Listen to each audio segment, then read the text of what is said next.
ವೀಕ್ಷಕ ಬಾಂಧವರಿಗೆಲ್ಲ ಶರಣ ಶರಣಾರ್ಥಿಗಳು.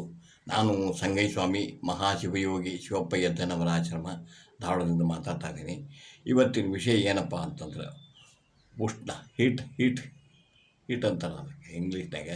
ಕನ್ನಡದೊಳಗೆ ಉಷ್ಣ ಅಂತಾರೆ. ಉಷ್ಣದಿಂದ ಆಗಿ ಏನು ರೀ ಉರಿ ಮೂತ್ರ ಹಾಕಿದ್ರೆ ಅಂತಾರೆ. ಒಂದೊಂದು ಹನಿ ಬೀಳ್ತೈತಿ, ಒಂದೊಂದು ಹನಿ ಬೀಳ್ಬೇಕಾದ್ರೂ ಅಷ್ಟು ತ್ರಾಸ ಆಕಿರ್ತೈತಿ. ಉರಿ ಮೂತ್ರ ಏನು ರೀ ಮೂತ್ರ ವಿಸರ್ಜನೆ ಮಾಡುವಾಗ ಗರಿಗೆ ತ್ರಾಸ ಬಿಡ್ತಿರ್ತಾರೆ ಅವರು. ಏನು ರೀ ರಕ್ತ ಹೋಗಿರ್ತೈತಿ, ಹೀಟಾಗಿ ರಕ್ತ ಹೋಗಿರ್ತೈತಿ. ಯುರಿನಲ್ಸ್ ಮೂತ್ರದ ಯುರಿನಲ್ಸ್ ಅಂದರೆ ಯುರಿನಲ್ಸ್ ಮೂತ್ರದೊಳಗೆ ಏನು ರೀ ರಕ್ತ ಹೋಗಿರ್ತೈತಿ. ಅದಕ್ಕೆ ಒಂದು ಅದ್ಭುತವಾದಂಥ ಮನೆ ಮದ್ದು ಮಾಹಿತಿ ನಿಮ್ಗೆ ಹೇಳ್ತೀನಿ ನಾನು. ಅದಕ್ಕೆ ಪೂರ್ವದೊಳಗೆ ನೀವೇನು ಮಾಡ್ಬೇಕಂದ್ರೆ ಸಬ್ಸ್ಕ್ರೈಬ್ ಮಾಡ್ಬೇಕು, ನಾನು ಲೈಕ್ ಮಾಡಬೇಕು, ಶೇರ್ ಮಾಡಿ ನಾನು ಹುರುಪು ತುಂಬಬೇಕಂತೇಳಿ ನಿಮ್ಮಲ್ಲಿ ಕೈ ಮುಗಿದು ಕೇಳ್ಕೊತೀನಿ. ಮತ್ತು ನಮ್ಮ ಆಶ್ರಮದ ಮೂಲ ಉದ್ದೇಶ ಏನಪ್ಪ ಅಂದ್ರೆ ನಿಮಗೆ ನೀವೇ ವೈದ್ಯರಾಗಬೇಕು, ನಿಮ್ಮ ಅಡುಗೆ ಮನೆ ನಿಮ್ಮ ಔಷಧ ಆಗಬೇಕು ಅನ್ನೋದು ನಮ್ಮ ಆಶ್ರಮದ ಮೂಲ ಉದ್ದೇಶ. ಏನು ರೀ ಏನು ಮಾಡ್ಬೇಕಪ್ಪ ಅಂದರೆ ಇದಕ್ಕೇನು ಮಾಡೋಂಗಿಲ್ಲ, ಅಗ್ರಿ ಸರಳ ಐತಿ. ನಿಮ್ಮ ಮನ್ಯಾಗ ಸಿಗುತ್ತೈತಿ, ನಿಮ್ಮ ಮನ್ಯಾಗ ಸಿಗುವಂಥದ್ದು ಹೇಳ್ತೀನಿ ನಾನು. ಅದಕ್ಕೆ ನಿಮಗೆ ಅಡುಗೆ ಮನೆ ನಿಮ್ಮ ಔಷಧಾಲಯ ಆಗಬೇಕು ಅನ್ನೋದು ನಮ್ಮ ಆಶ್ರಮದ ಮೂಲ ಉದ್ದೇಶ ಅಂತ ಹೇಳಿ ಆ ಥರ ಏನು ರೀ ಅದ್ಭುತವಾದಂಥ ಮಾಹಿತಿ ಕೊಡ್ತೀನಿ ನಿಮಗೆ. ಏನು ರೀ ಏನು ಮಾಡ್ಬೇಕಪ್ಪ ಅಂದ್ರೆ ಈ ಸೌತೆಕಾಯಿ ಒಂದು 2 ತೊಗೊರಿ, ಎಳೆಯ ಸೌತೆಕಾಯಿ ಒಂದು ಇಟ್ಟು ಉದ್ದನು 2 ತೊಗೊರಿ. 2 ತೊಗೊಂಡು ಸ್ಲೈಸ್ ಮಾಡಿ ಕಟ್ ಮಾಡಿ ಅದನ್ನು ಪೇಸ್ಟ್ ತಯಾರು ಮಾಡಿರಿ.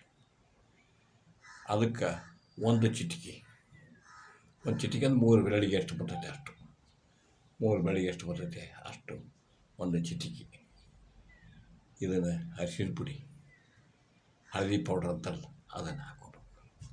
ಏನು ರೀ ಒಂದು ಅರ್ಧ ಚಮಚೆ ಈ ಗಂಧದ ಪೌಡ್ರ್ ಇದ್ರಂತೂ ಭಾಳ ಚಲೋ.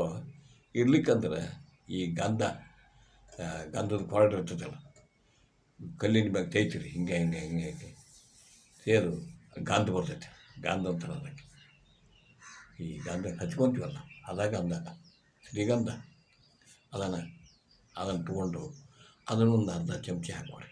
ಅದಕ್ಕೆ ಹಾಕ್ಕೊಂಡು ಬೆಳಿಗ್ಗೆ ಖಾಲಿ ಹೊಟ್ಟಾಗ ಮಧ್ಯಾಹ್ನ ಊಟಕ್ಕಿಂತ ಮುಂಚಿತ, ಬೆಳಿಗ್ಗೆ ನಾಷ್ಟಕ್ಕಿಂತ ಮುಂಚಿತ, ಮಧ್ಯಾಹ್ನ ಊಟಕ್ಕಿಂತ ಮುಂಚಿತ, ರಾತ್ರಿ ಡಿನ್ನರ್ಗಿಂತ ಮುಂಚಿತ 1 ಅವರ್ 1 ಗಂಟೆ ಅಥವಾ ಅರ್ಧ ಗಂಟೆ ಮೊದಲ ಕುಡಿದ್ರಪ್ಪ ಅಂದ್ರೆ ಏನು ರೀ ಅದ್ಭುತವಾಗಿ ಅಂತ ಪರಿಣಾಮ ಕೊಡ್ತೈತಿ. ನಿಮ್ಗೆ ಅಗದಿ ಅದ್ಭುತವಾದಂಥ ರಿಸಲ್ಟ್ ಕೊಡ್ತೈತಿ.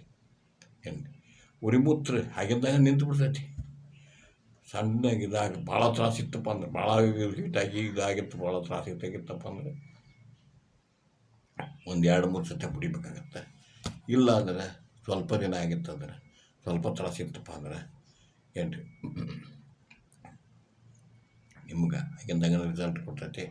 ಅಂಥ ಅದ್ಭುತವಾದಂಥ ಪರಿಣಾಮ ಕೊಡ್ತಿದ್ರು. ಮತ್ತು ಯಾವ ಥರದ ಅಡ್ಡ ಪರಿಣಾಮ ಇಲ್ಲ. ಅದಕ್ಕೆ ಮುಖ್ಯವಾಗಿ ಇದಕ್ಕೆ ಏನಂದರೆ ಯಾವ ಥರದ ಅಡ್ಡ ಪರಿಣಾಮ ಇರೋದಿಲ್ಲ. ಇದನ್ನು ಮಾಡಿ ಇದ್ರ ಉಪಯೋಗ ತೊಗೊಂಡು ನನಗೆ ಕಮೆಂಟ್ ಮಾಡಿ ತಿಳಿಸ್ರಿ, ಅಥವಾ ವಾಯ್ಸ್ ಮೆಸೇಜ್ ಕಳಿಸ್ಬೇಕಾಗಿ ತಮ್ಮಲ್ಲಿ ಕಳಕಳಿ ಪ್ರಾರ್ಥನೆ ಮಾಡ್ತೀನಿ. ಮತ್ತು ನಮ್ಮ ಆಶ್ರಮದ ಸ್ಲೋಗನ್ ಐತಲ್ಲ, ರೈತನೇ ರಾಜ, ರೈತನೇ ಕುಬೇರ, ರೈತನೇ ಮಹಾರಾಜ. ಇದು ಗಳಿಕೆ ಆಶ್ರಮ ಅಲ್ಲವಯ್ಯ, ಬಳಕೆ ಆಶ್ರಮ. ಮತ್ತೆಂಥದ್ದು ಮಾಹಿತಿ ತೊಗೊಂಡು ಭೇಟಿ ಹಾಕಿನಿ. ಅಲ್ಲಿವರೆಗೂ ನನ್ನ ಶರಣಾರ್ಥಿಗಳು.